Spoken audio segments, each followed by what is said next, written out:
इस strategic briefing में आप सभी का स्वागत है।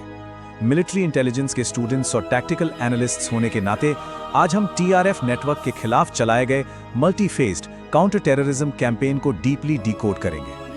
हमारा मकसद इस पूरे ऑपरेशन का एक फॉर्मल और डिटेल्ड टैक्टिकल एनालिसिस करना है ताकि हम समझ सकें कि कैसे अलग-अलग सिक्योरिटी एजेंसीज ने एक साथ आकर इस अनप्रेसिडेंटेड चैलेंज का सामना किया। चलिए जल्दी से आज का एजेंडा देख लेते हैं। पहला, थ्रेट प्रोफाइल टीआरएफ नेटवर्क। दूसरा, escalation the Pahalgam attack.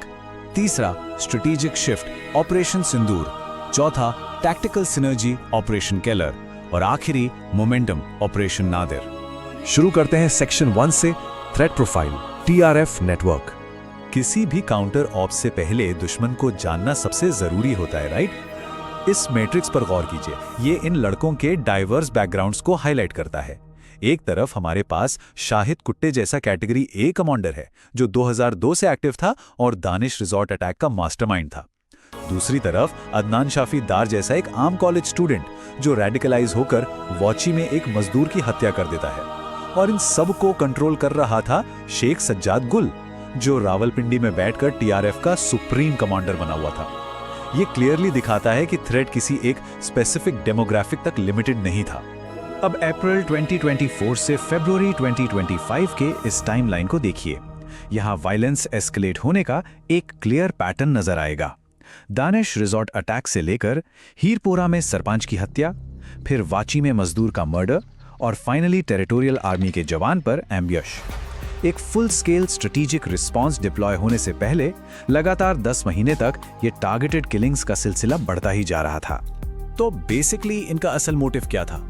The resistance front यानी टीआरएफ एक ऑफशूट ऑर्गेनाइजेशन है जिसका प्राइमरी फोकस था लोकल टूरिज्म इकोनॉमी को पूरी तरह पैरालाइज करना, टारगेटेड अटैक्स के जरिए फियर क्रिएट करना ताकि सिविलियन मूवमेंट रुक जाए और उस रीजन की इकोनॉमिक बैकबोन टूट जाए। एज एनालिस्ट्स ये इकोनॉमिक वॉरफेयर का एंगल समझना हमारे लिए बहुत क्रूशियल है। आगे बढ़ते हैं सेक्शन 2 की तरफ। Escalation the Pahalgam attack. Pahalgam attack वो टर्निंग पॉइंट था जहां टैक्टिक्स पूरी तरह से बदल गए। पहले स्ट्रैटेजी क्या थी? आइसोलेटेड असैसिनेशंस, छोटे हथियारों से सिंगल टारगेट्स को निशाना बनाना। लेकिन अब स्ट्रैटेजी एस्केलेट हो चुकी थी।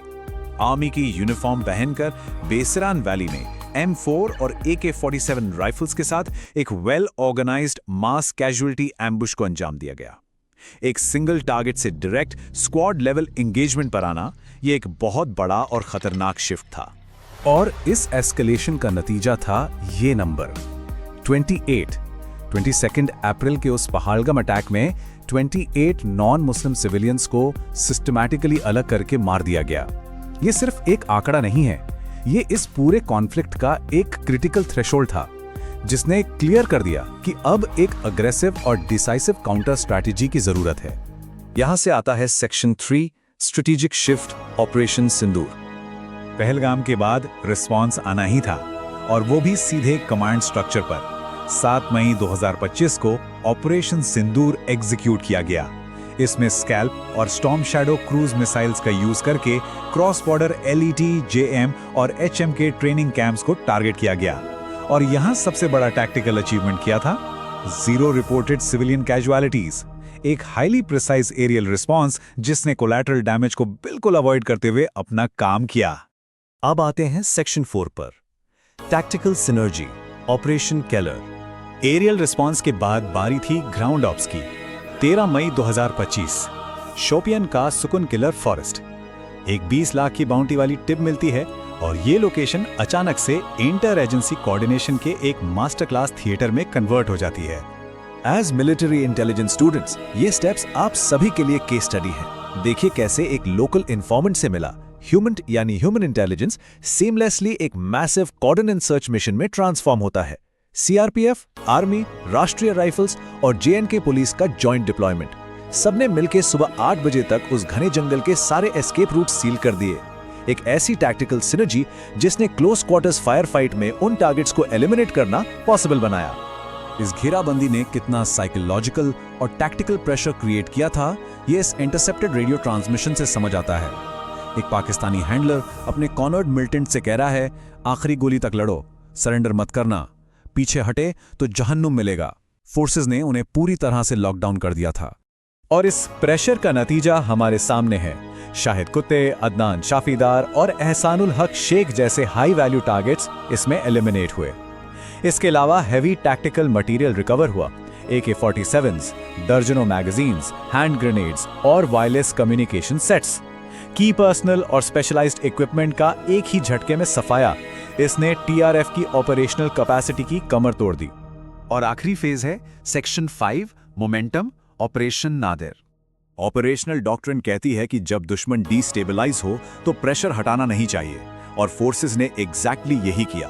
ऑपरेशन केलर के सिर्फ 2 दिन बाद 15 मई 2025 को पुलवामा के नादिर ट्राल में अगला स्ट्राइक किया गया। इंटेलिजेंस और मोमेंटम का परफेक्ट यूज, एक अर्ली मॉर्निंग, पेरीमीटर सील और फिर एक हैवी रिटेलिएटरी फायर फाइट। इस फॉलोअप ऑपरेशन ने पहलगाम अटैक के प्राइमरी शूटर आसिफ अहमद शेख को एलिमिनेट कर दिया। उसके 2 और एसोसिएट्स भी मारे गए। बेसिकली इस जॉइंट ऑपरेशन ने पहलगाम के मेन कल्प्रिट्स को न्यूट्रलाइज करके उस साइकिल को परमानेंटली क्लोज कर दिया।